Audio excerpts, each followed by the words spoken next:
নমস্কাৰ, আজিৰ ৰেচিপিটো হৈছে double fried soya garlic chicken dry fry. ৰেচিপিটোৰ বাবে মই 800 গ্ৰাম চিকেন লৈছোঁ। প্ৰথমতে চিকেনখিনি আপুনি ভালদৰে ধুই ল'ব।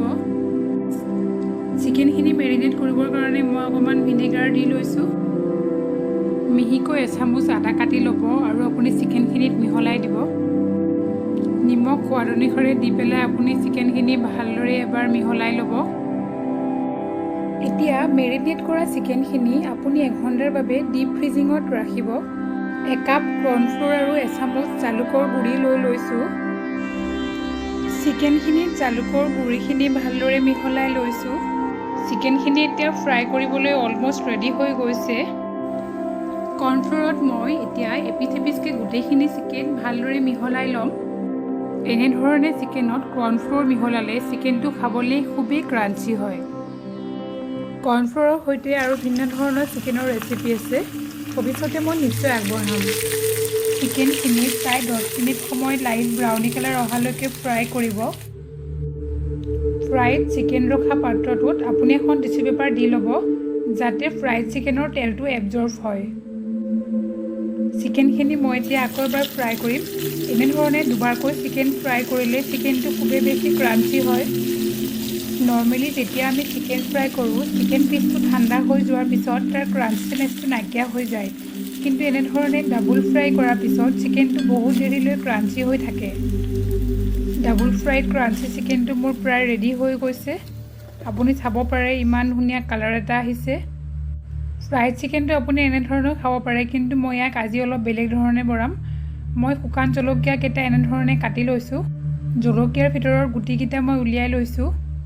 কেঁচি এখনেৰে জলকীয়াৰ পিচকেইটা মই সৰু সৰুকৈ কাটি লৈছোঁ। জলকীয়াটো আচলতে অপশ্যনেল হয়, কিন্তু জলকীয়া দিলে এটা খুব ধুনীয়া কালাৰ আহে, সেইকাৰণে মই দি লৈছোঁ। এতিয়া মই এটা বিশেষ চচ বনাম। 9-10 কোহমান নহৰু মই মিহি মিহিকৈ কাটি লৈছোঁ। এচামুচ চয়া চচ, আধা চামুচ মাষ্টাৰ্ড চচ, আধা চামুচ চেনি আৰু আধা চামুচ মৌ লৈ লৈছোঁ। আৰু অলপ চিকেন ষ্টক আৰু মিহিকৈ কাটা বাদাম লৈ লৈছোঁ। এটা ফ্ৰাই পেনত প্ৰায় 1 টেবুল স্পুন তেল দি লৈ তাত মই নহৰুখিনি দিলোঁ। গেছটো আপুনি ল' ফ্লেমত ৰাখিব। নহৰুখিনি অলপ ব্ৰাউনি কালাৰ অহাৰ পিছত তাত মই চেনিখিনি আৰু বাদামখিনি মিহলাই দিলোঁ। শুকান জলকীয়াখিনি যোগ কৰিব। অলপ ভালদৰে লৰাই ল'ব।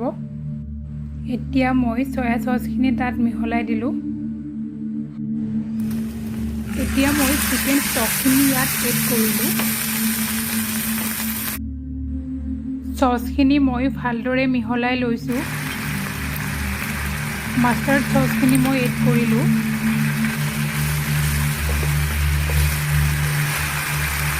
মৌখিনিও এড কৰি দিয়ক। চচটো প্ৰায় ৰেডি হৈ গৈছে। এতিয়া মই ইয়াত চিকেনখিনি মিহলাইছোঁ। গোটেইখিনি চিকেন মিহলাই লোৱাৰ পিছত আপুনি স্মুথলি এবাৰ লৰাই ল'ব, আৰু তাৰপিছতে আমাৰ সম্পূৰ্ণ চিকেনখিনি ৰেডি হৈ গৈছে। গাৰ্নিছ কৰিবৰ কাৰণে মই গাৰ্লিক চিকেনখিনিত ৰ'ষ্টেড তিল দি লৈছোঁ। দেখিবলৈতো খুবেই ধুনীয়া হৈছে। আপুনি এবাৰ ৰেচিপিটো বনাই চাওক। সম্পূৰ্ণকৈ ভিডিঅ'টো চোৱাৰ বাবে আপোনাক বহুত ধন্যবাদ।